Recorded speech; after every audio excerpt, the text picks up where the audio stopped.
My name is Paul, and this is Along the Way. And thank you for joining us for this latest installment as we deal with the top 10 reasons in our experience why churches resist change.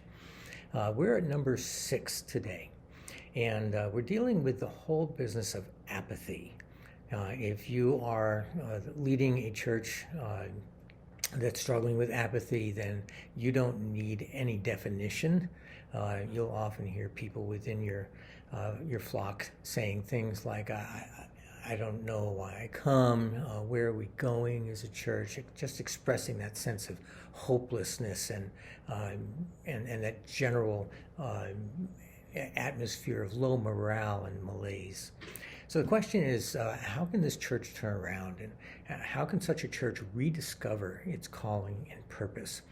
And I'd like to suggest three things that you might be able to do, three tips, if you will, to help turn such a church around and get it out of this quicksand of apathy and re-engaged in purpose.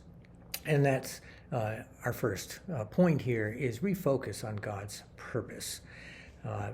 That may not be as difficult as you might first think. Like with number 3 in this list, clinging to past glory, a congregation that has given up needs to be reminded of God's purpose. It needs to get refocused in terms of that purpose and find a goal within that purpose that it can latch on to and begin to make some real change. So refocus on God's purpose. This begins with you as the pastor, and it begins with you understanding God's purpose for His church, becoming fully engaged yourself personally in leading the congregation that's under your care in fulfilling that purpose. So I would encourage you to do this. Prayerfully meditate on such passages as John chapter 4, verses 23 and 24, Acts chapter 2, verses 29 through 47. These are two examples of several verses, especially in the New Testament, that speak to God's purpose for His church. Let God speak to you, and then through you, apply what He has revealed to you in His Word to your local church ministry. Along the way has put together a simple tool for leading a congregation into discerning God's purpose for His church through these scriptures and others, and then developing biblical goals and objectives and an action plan for engaging, once again, in vibrant, effective ministry. Now, you can certainly develop your own tool for this, develop a plan on your own for this. We don't have a corner on that market.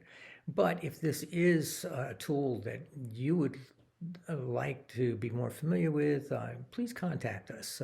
We exist to help the local church rediscover its vision and its calling. And so we'd love to come alongside and present this tool and other tools that you can use to help turn the church around.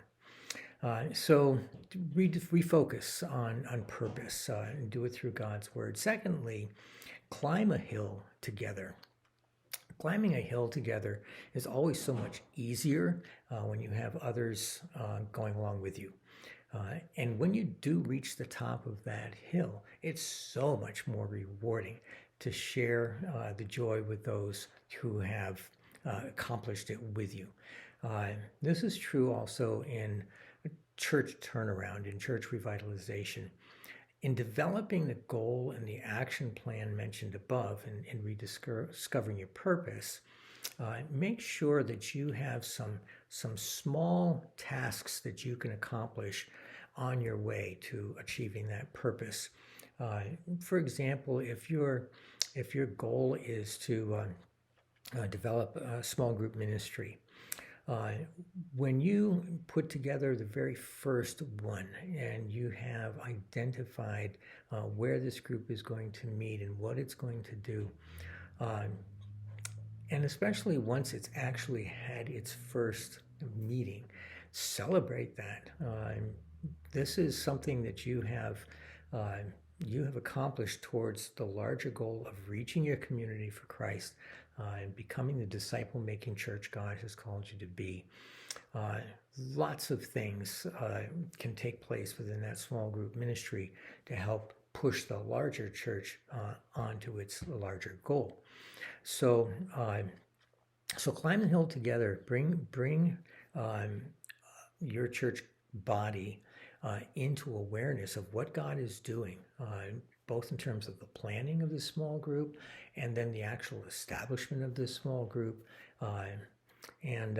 And when you do so and that small group actually takes place, everybody feels like something significant has been accomplished. And that leads us to point number 3, and that is celebrate such victories. When you reach even the smallest of tasks alongside of the goals and objectives that you've laid out, celebrate it. Make it an excuse for getting together, and no, don't just talk it up on a Sunday morning service and announce it. Bring the people up who are leading such a small group or engaged in a small group. Have them share a testimony about it and what they have learned in seeking God about being engaged in this new ministry. However is appropriate in your context to celebrate such victories. Do this as a matter of course. And even at the end of your calendar year, when you have a congregational meeting and you're looking back on what the church has been through in the past year, how God has been at work, that's also a good time to recognize the ministries that have been accomplished, the people especially who have sacrificed time and money and themselves to make this ministry something viable and something effective and exciting. Highlight these things, celebrate them as a congregation, and give God all the glory. So apathy, it is a devastating state for a church to be in, and very difficult for a church to climb out of that, but it is possible. So repurpose the church, refocus on God's purpose for his church, search the scriptures, pray it through, and then get your church family, however large or small it might be, to get engaged in the goals and objectives and the tasks that have been developed in this purpose, and then celebrate the victories as they come. I hope this has been helpful. I'd love to hear your experiences in bringing a church from a point of apathy into active engagement in kingdom ministry once again. So please leave your comments below and any questions you might have. And hit like, subscribe. This helps a great deal in along the way getting these ministry helps out into the public eye where it can be taken advantage of by churches that need it most. So again, this is Paul, and thank you for joining us here at Along the Way. God bless.